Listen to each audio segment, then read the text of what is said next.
can't imagine there have been a lot of days like this since you've had this title. And 3 cases now of coronavirus confirmed in the state of Ohio. In fact, right here in Cuyahoga County.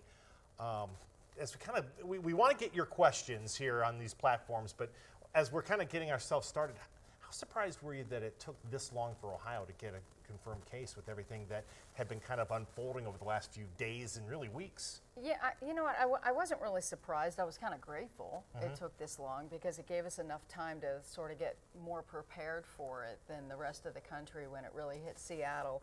But, you know, we knew it was coming. And of course, you know, the other thing that really didn't surprise me, of course, it had to happen right here in Cuyahoga County. So, you know, I think when it did hit, at the same time we knew it was coming, and now that it's here, I'm kind of grateful, but in a weird sense that, okay, now everybody knows. Yes. And the first thing I want people to understand is now we're going to start seeing numbers, and I don't want people to get frightened by that, because one of the reasons we're going to start seeing numbers higher is that we have better testing capabilities, and those testing capabilities are going to be a lot faster. So more people are going to be tested. They're going to find out in less than 24 hours whether or not these people are confirmed or not.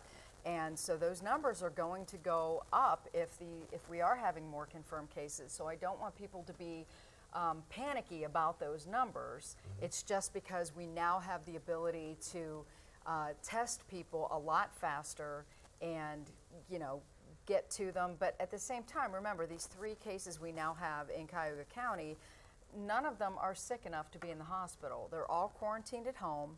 And all of the people that there were 6 people that they came in contact with, those folks are quarantined at home too for the 14-day period. And, you know, everything is running like clockwork, like it should. The health department is in touch with them. They are being monitored. And it's, you know, the protocols are in place, and that's what's happening. So right now, and in case you're just now kind of coming home from work and tuning in on all this, so the cases are 3 people, 2 men and a woman, all between the ages of 54 and 56. And one was a couple. They were in Egypt on a cruise of the Nile, and they contracted the virus on that cruise. And the other was at the APEC conference in Washington, D.C., and came back and was not the only person who contracted the virus there as well. But like you said, we're going to get a point. I feel like it's almost like Betsy playing. It's like sometimes when we start talking about, and believe me, I'm not trying to make light of any of this, but when sometimes we talk about, okay, we're in for a lot of snow, Betsy says, hey, don't look at the numbers, look at the results and look at the overall. It's kind of like that with this. Right. You know, 3 people have it and 5 people are under investigation, but there are many more important issues than just the numbers when it comes to this. Right. Well, and I think the other really important issue is look, we've been here, you know, in a sense before. You know, we've seen coronaviruses before. Coronaviruses typically come from animals, and then, you know, in some cases, and you know, they will transmit to human beings, and that's exactly what happened here. So there were 6 other coronaviruses that were known to humans, and now we have a new one. And the problem with this one is that obviously we've never seen it before, so we have no immunity, and now it's spreading around the world. And when everybody hears the word pandemic, they kind of get concerned. Now, what's interesting to me is that the WHO, the World Health Organization, has not used that word yet. They haven't declared this a pandemic, and a lot of health professionals are saying, you know, hey, it's pretty much around the world now. It's in over 100 countries, so why aren't you using that word yet? And, you know, I can't answer that, but when you do hear the word pandemic, all that means is it's global. Right. It went around the world. And the other way I describe that is, you know, we have these things called airplanes, and they go around the world too, and they pick up sick people, and sick people travel around the world, and that's how easily these viruses get spread. And that's why they spread so quickly as well. And, you know, we always say we're just an airplane ride away from an easily spreadable contagion. And this is a perfect example of that. Debbie wants to know basically more details. Where in Cuyahoga County, and why won't people tell us more? Well, there are basically, with anything else, like with HIPAA. I mean, there are notifications that still have to be done, and there's some confidentiality that also Debbie, applies. here's the issue. If you need to know, and you are at risk for being involved with these people, the health department would have already contacted you. So anybody who needs to be contacted because they have been in contact with these individuals who may be at risk, they have already been contacted or they're about to be contacted. So where in Cuyahoga, we do know they're outside the city of Cleveland.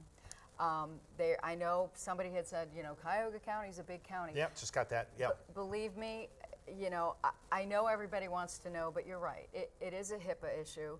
And, but the health department is very, very good at contacting those people who need to be contacted. And remember, these people did not contract this virus here in Cuyahoga County. These people contracted the virus elsewhere. And again, I go to eventually, I'm sorry, what's going to happen is the virus is going to be everywhere. Right. As sad as that is, it's going to be everywhere. So these stories of, people being quarantined and that sort of thing, eventually, that's going to go away. Because the virus is going to be everywhere. But what we need to do now is be smarter than the virus and know how to prevent it. And that's why we keep telling everybody, you need to prevent the virus with hand washing, hand sanitizing. Don't touch your eyes, your nose, and your mouth, because this is the portal right here to get viruses into your system. And for those wondering, okay, what are the symptoms? How do I know that maybe I have it? Or at what point do I got to go to the doctor? I've got to figure this out. Fever, cough, breathing issues, shortness of breath, and the fact that they appear, the symptoms pop up anywhere from 2 to 14 days after exposure. Right, and here's the difference between coronavirus and influenza, okay? And I'm saying influenza. You may call it the flu, but we tend to call every respiratory illness the flu. Influenza, the thing that you get the flu shot for. And I say this because influenza can kill you. That's why we have a vaccine for it. Influenza, if you didn't get your flu shot, or unfortunately now our flu shot is not 100% effective. It never is, because the influenza virus is constantly mutating. But this flu shot is about 55% effective. The difference between coronavirus and flu is the flu is going to hit you like a Mack truck. Right. And all of a sudden it's just going to knock you down like Stipe would, in an MMA ring. And what's going to happen with that is you're going to have severe muscle aches. You're going to have the cough, the sneezing, sometimes the diarrhea, the vomiting. You're going to have the whole, plague of miserable, I used to tell people that if you literally ever had true influenza, the hair on your arms will hurt. Wow. And it's excruciating, and you will never, ever not get your flu shot again. It is that miserable. And so all these people who always tell me that, oh, I had the flu, it's not that bad. No, you didn't. Right. You had a bad respiratory infection, or you had just one of the hundreds of other colds and viruses that are floating around every cold and flu season, but you did not have actual influenza, or you would never miss your flu shot. Question that came earlier today on Twitter, and I would imagine some people here tonight on Facebook Live and YouTube and on WKYC.com want to know, what about our pets? As far as dogs, cats, birds, are they susceptible to this? No. Okay. Your pet, cuddle your pets, everything's fine. Go hang out with Fido and Fluffy, everything's good. But hey, you know what? Wash your hands, because there's other stuff they can bring home too. So, wash your hands after you cuddle, but no, your pets are fine. It's interesting. Let's see, Karen wants to know, can it be transmitted through like insect bites, mosquitoes, anything like that? Not No, Okay. not at this point. This is a respiratory illness. So we're talking coughing, sneezing, spitting on somebody, that kind of stuff. So it's typically transmitted via droplets. And there's still a lot we need to learn about this particular virus, but as of right now, that's our understanding. Carol brings up a good question here on Facebook, and I think it goes to preventing this or precautions. Some say wearing masks, and others saying wearing masks, don't wear the mask, it doesn't help. Yeah. Which is it? Okay, so the people who need to wear masks are the people who are in hospitals, who are the healthcare workers. The other people who need to wear masks, if you are someone at home taking care of someone who has coronavirus, if you're a caregiver of someone. Yes. And then lastly, the people who need to be wearing masks are those who are coughing and sneezing, who need to go to the hospital or the Yes. doctor's office because you may be transmitting viruses. Those are the only people who need to be wearing masks. The rest of us, here's the problem. We don't know how to wear masks correctly, okay? And we're gonna, all these people who've been buying up, surgical masks and putting them on, we don't know how to wear them correctly. And you're going to put them on, and then you're going to start fidgeting with them. Right. And what happens is, as you breathe in them, they get really moist under there, and then you're going to kind of want to wipe your mouth and wipe your face. And what are you doing? You're touching. You're touching your nose face. And, so don't bother unless. Trust me when I tell you, if you need a mask, your healthcare professional is going to get you one. Well, it's funny because I was just on a plane this time 1 week ago, and half the plane, or maybe not half, there were, I would say, at least a half dozen or more people were sitting on that plane, and it was like a 3 or 4 hour plane ride, wearing masks. And I noticed some people, like at TSA, were wearing masks, or at customs, other people were not. It was just interesting to me, the variety. And I'll go back to, if you're going to be, we were talking about this earlier. I was talking to a couple of the physicians about this because, planes are one of those places. It's an enclosed space. Now, what I can tell you, the air systems on airplanes are very good, okay?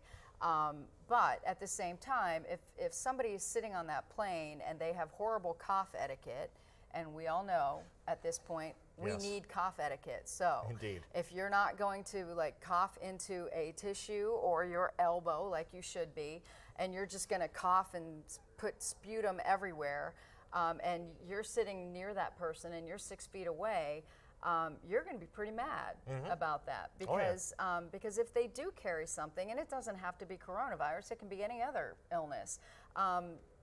They could potentially be infecting people just because they're spraying their badness everywhere. So if it makes you feel better on a plane, I'm not going to tell you not to, but you should talk to your doctor about that if you really think you need one.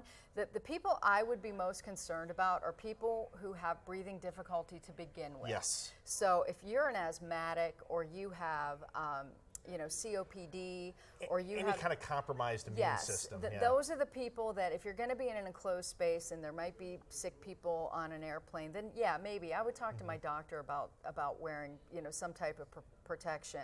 And back to coronavirus and the symptoms. One of the issues, and this goes for flu too. So the biggest thing people have to remember is what we've seen with these cases. 80% of these cases have been mild.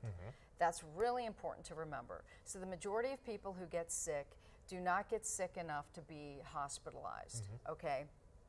The people who do get sick enough to be hospitalized typically have an underlying health condition. And what we've seen with the cases in China and now popping up in other parts of the country, often it's an older person because their immune system is lower, or they have an underlying health condition like cardiovascular disease or diabetes, or they're smokers. Right. So if you ever needed a reason to quit smoking, this is it. Or they have some type of respiratory illness. So those are the people who seriously need to be concerned. And if your cardiovascular disease or your diabetes is not managed correctly, now is the time to get to your healthcare professional and get your disease under control. And the other issue with that, so those are the people that need to be aware. Now, I say that, And at the same time, if you're an incredibly healthy 70-year-old, okay, who has no health problems whatsoever, and then you have a very not healthy 35-year-old who has unmanaged diabetes, you know, it could be the reverse. Right. You know, the person with the 35-year-old who's not managing their diabetes could be the person at risk. So, you know, that's what we're talking about. We're talking about people at risk. And I know a lot of people are asking about kids in schools. What we've seen so far with this illness is that kids are typically very rarely affected by this. And thank goodness, because we didn't see that with swine flu or H1N1, and that was, you know, H1N1 was really devastating with younger people and children, and thank goodness that's what we're not seeing with this. Because people have been asking, you know, okay, now that we have, you know, there are 3 cases in Cuyahoga County. Should I leave my kids at home? Should I not send them to school? Should I not send them to baseball practice, et cetera, et well, cetera? and here's the thing: as this grows, and it will, okay.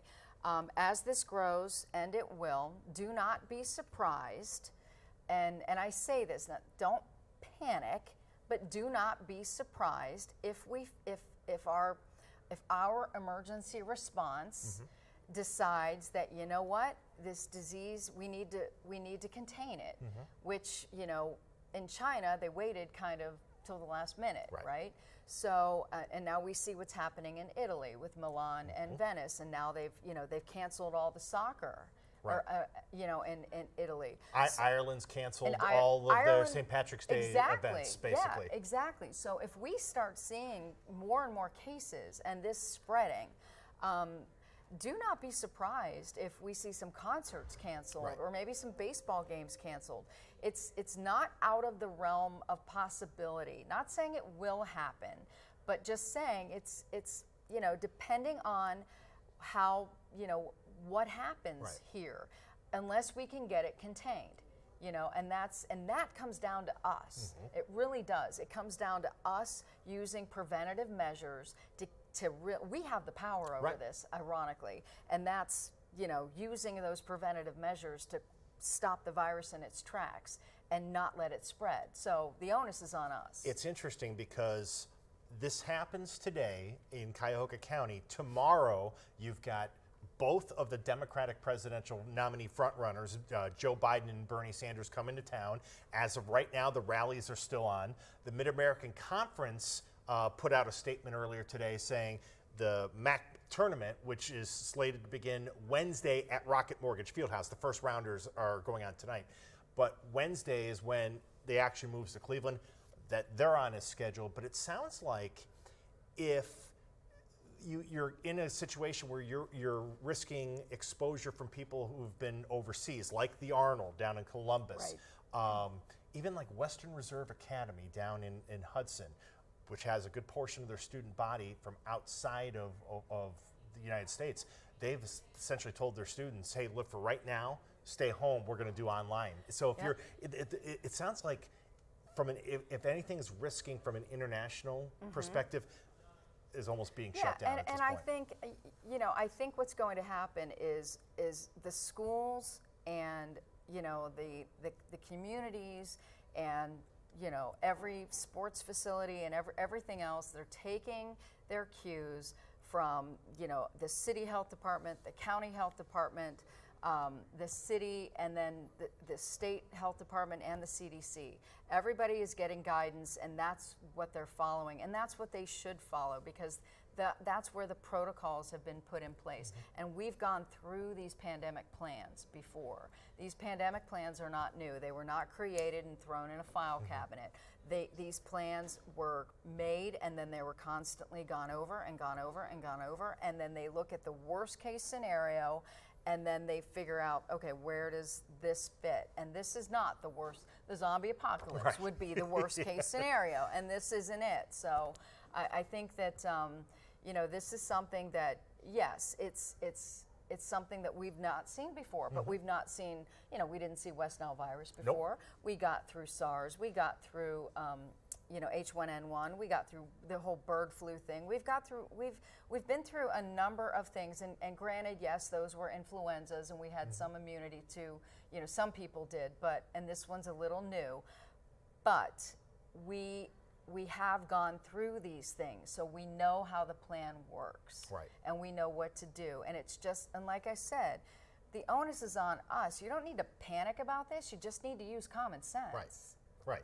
Here's another question on Twitter. What about hair as a source of transmission? No one ever mentions touching your hair or having it get in your face, but it seems like that would be a source of airborne contaminants. We're always saying, don't touch your face and all that kind of stuff. That's interesting, and honestly, I can't really answer that unless like somebody who's contaminated sneezes in your hair and it's wet and you touch it and stick it in your nose. I mean, I guess that could be realistic, but that's.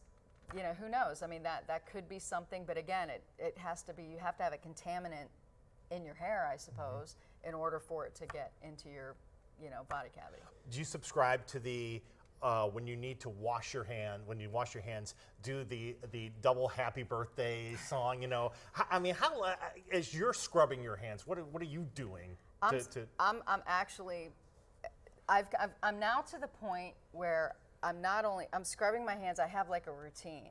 So I'm scrubbing my hands, and then I'm washing, and then I'm doing my fingernails, and then I'm doing backs of my hands, and in between fingers, and then I have all this stuff. Then I'm doing thumbs and thumbs. I'm getting up to my wrist, and then by that time, in the meanwhile, I'm humming Cleveland Rocks, Oh, there you go.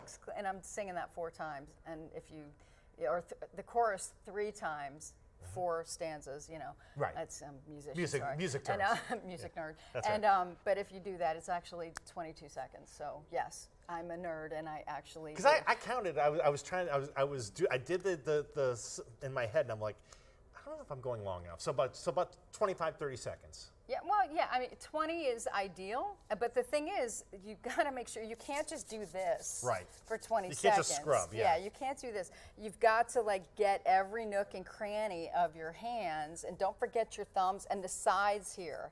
Everybody, we did this where I took Monique Zappa, one of our producers, and I put the lotion on her hand to find her, to see where her germs were, and we marked up her hands and used a black light to show where her germs were. Then I had her wash her hands to see if she washed her hands correctly.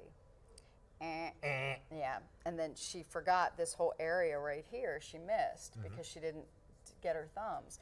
And that's, a lot of people do that, and they forget to get underneath their fingernails and other little places. What about hand sanitizer? Because Yes. We heard even tonight, people are still going to some stores and they're not there, and they're not as available as they normally would be.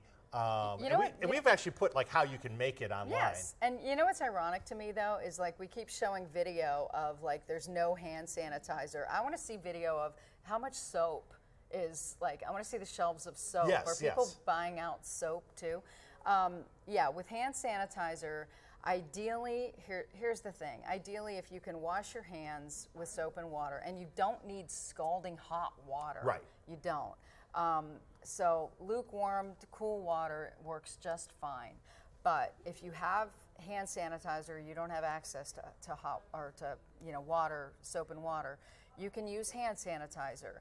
You use the stuff that you get in the store. Great for you. If for some reason you can't and you can make your own, use 90% isopropyl alcohol and aloe vera gel. Aha, That's yes. the key, because a lot of people, there is a, on the WHO website, there is a ingredient list where you can add hydrogen peroxide, and there's but that's gonna really dry out your hands.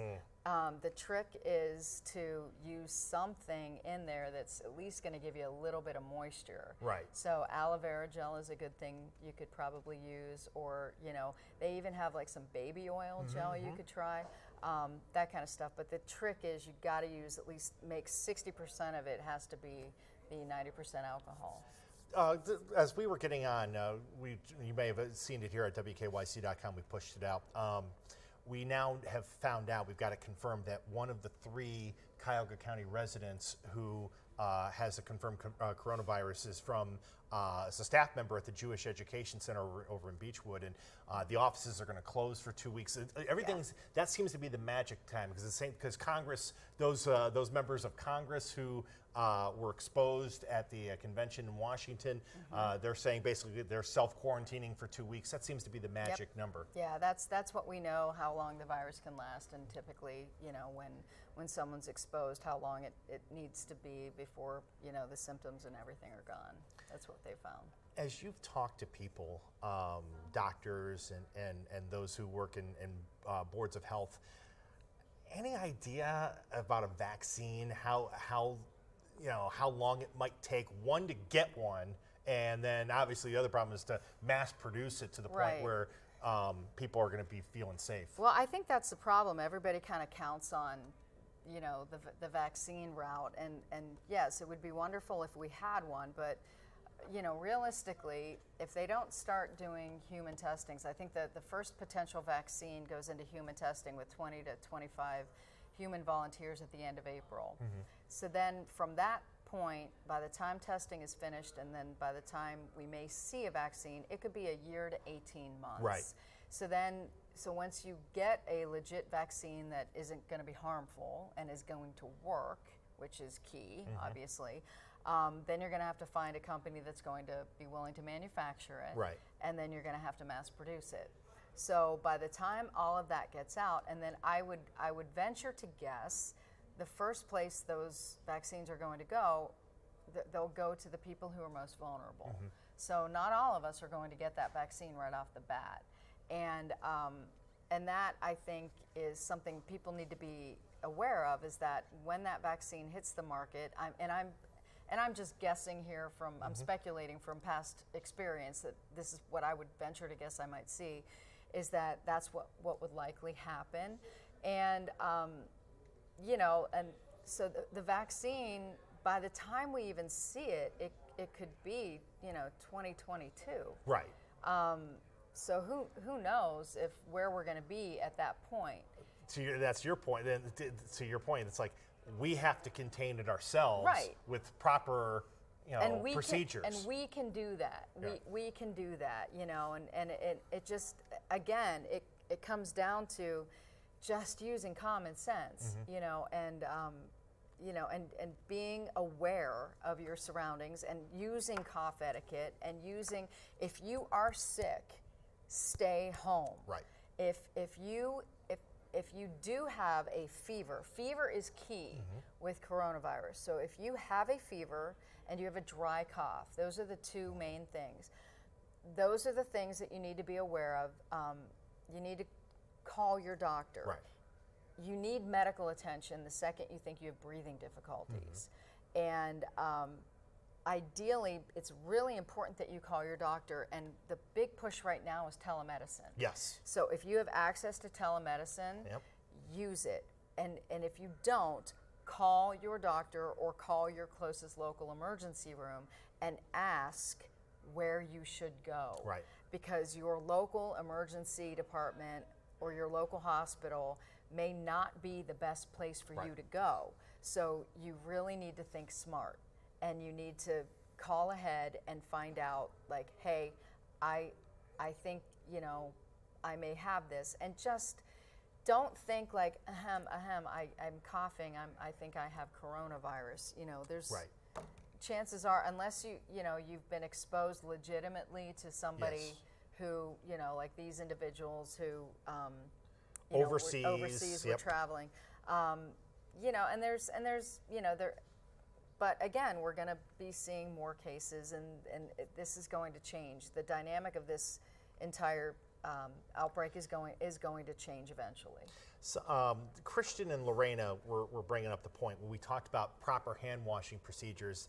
Both of them were saying, okay, that's great. But what happens then? You're done washing your hands, and you shut the water off. shut the water off, or you go to open the door, your bathroom door, and all of a sudden now you're touching places that are germ carriers. Thank you for bringing that up. Yeah. So before you start washing your hands, get a towel or get something that you know is clean. Like, in our bathroom, the first thing I always do is make sure the paper towel that's is right, hanging the dispenser's down. working, yeah. Yeah, and then when I turn that water on, I wash my hands, and before I shut that water off, I grab that towel. Yeah. And I shut the water off with that, and I use that towel to open the door to get out. Right. So yes, that's what you do.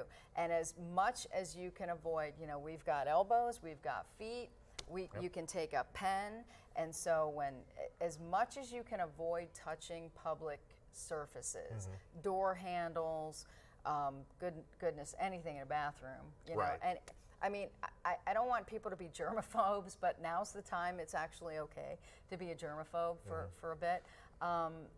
Start figuring out ways, like you can use your pen to hit the elevator button. Done that. Do your best to, or your elbow Right. is always good. Like, do your best to not try to avoid touching things that could potentially be infectious, and that includes shaking hands. It's hilarious. Every doctor who's come through here in the last few days, not one of them is shaking my hand. We're all elbowing. Yep. We're not even fist bumping Nope. to this point. Nope. It's elbowing, or we're just like, hey, what's up? Doing the old what's up. We're too cool for school now. That's right. But that's something. At a time like this, it's like I said. I see what I just did there. I did, I touched my face. Yeah. I did not get near my nose, but I did touch my face. But yes, but I did use hand sanitizer before I touched my face. There you so go. There you go. But I'm looking at that Clorox disinfecting wipe over there, wondering, do I need it? I know. I was just thinking the Because same I've been thing. sitting here, I know. yeah. After scrolling down for the last half hour. And that's another point of that is that there's a study that on average we touch our faces about 23 times an hour. Okay. Yeah. And if we do that, if you think about it in these terms, you touch your face about 23 times an hour. Let's just say in that time period, you may then actually put your grubby fingers in your nose, in your mouth, or in your eyes. Emphasis on grubby, by the way. Yeah. What may happen is you give yourself 11 chances to pass along that virus. Yeah. So, I'm sitting here telling you not to do this, and what did I just do? I touched the tip of my nose, and didn't stick my finger glasses. in my nose. I mean, all I've been doing is like doing this with my glasses. So. Well, they say glasses actually help to keep your fingers out of your eyes. They That actually helps. say that. The other thing that helps, and I wish we had one, I should have brought one up here, but Kleenex. If you're gonna, if you got it, I'm saying this to you, and your face is probably getting itchy. Grab a Kleenex, use a Kleenex, scratch your face with a Kleenex. As I'm saying this, now like my face is starting to Last thing. People are good. Yeah, I know, Devin. I did. I just coughed in my hand. I did. I know. It wasn't a big cough, but I did it. you caught me. I busted. He totally busted. No cough etiquette. Yeah, and I'm sitting next to him. You better not have coronavirus. I don't have corona. Just saying. I know. All right. Michael wants to know, when will this all end? Here's the thing. Great question. To kind of put a bow on this, there's going to be, as you said, things are going to escalate. Good and bad news here over the next couple of days, because we're going to see, people are going to see a lot of stuff out there. See, I am doing all that after I got busted. Okay, and there's the other thing too. One wipe per surface. Yes. So if you really want to disinfect something, it has to stay wet for 4 minutes. Yeah. Carl busted me. I touched my glasses at least 10 times in 10 minutes. Oh, see? Good count. Good Carl. count, Carl. Yeah. Very nice. But people, do whatever news you do, but just take everything with a grain of salt, because like we were joking earlier, I mean, people are saying, oh yeah, you can fix coronavirus, you can get rid of it by drinking bleach, Oh, good that Lord. kind of stuff. Yeah. Yeah. Please don't make me do a story on you for a Darwin experiment. I mean, don't drink bleach. Yes. That would, Don't do that. No, please don't do that. And no, garlic wards off vampires, I think, but not coronavirus. don't eat garlic. It's not, that's not Don't do that. cure-all. Yeah, there's a whole bunch of things that are really scary out there that people, are thinking that might help. And again, common sense is all you need. Everything your grandmother ever told you, wash your hands, wash your hands, wash your hands. Make sure when you're preparing food, you wash your hands before you prepare that food, and you wash your hands thoroughly after you prepare that food. You wash your hands before you eat that food, and those are things. And then please, for the love of all things holy, wash your hands after you use the bathroom. Okay, and somebody said to me their boyfriend told them that they've never seen more men washing their hands now coming out of the bathroom. I'm like, did men not wash their hands? I don't know. I mean, what is up with that? I'm like, wow. Yeah. All right, Carl, that was number 11 and 12, touching my glasses. So, all right, that's it for us. My friend, thank you. You'll be back tonight on, I'll be back What's on Next. 11. So people get a chance to hear more about this. Yeah, and I'm doing my best to, everybody who's been emailing me their questions, I'm doing my best to get answered, but I'm a bit overwhelmed. I'm doing the best I can, so hang in there. And believe me when I tell you, the best advice I can give you if you need information, go to cdc.gov. They have a whole section on coronavirus, everything you need to know.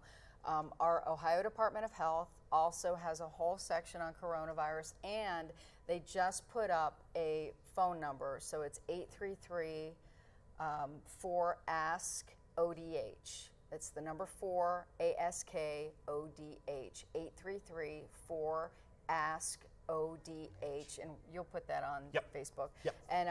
And so that number, any question you have, you can call the Ohio Department of Health, and they will answer your coronavirus or COVID-19. It's a hotline for you. And also, you can check out the WHO, the World Health Organization, for what's happening around the world.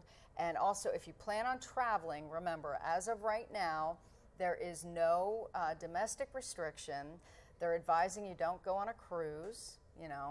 Cruises are kind of petri dishes right now anyway, but don't go on a cruise. But there's no current domestic restriction. However, if you're really concerned about it, if you are someone with a compromised immune system, or you may be an older person with a compromised immune system, maybe that's when you kind of put in the common sense.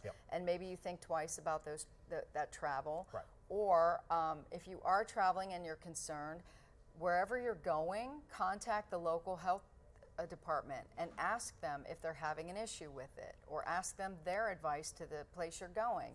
That's at least one thing you can do if you're really, really concerned about it. Otherwise, again, it goes back to use common sense, stay calm, we're gonna get through this. This isn't the zombie apocalypse, honey, we got this. We got this. All right, thank you, my friend, You're I welcome. appreciate it. We thank you all for watching. Again, Monica's back with you tonight at 11 as part of our team coverage on What's Next, so don't miss that. And again, full coverage of coronavirus at wkyc.com/coronavirus. For our senior health correspondent, Monica Robins, I'm Dave DiNatale. Thanks for watching, everyone.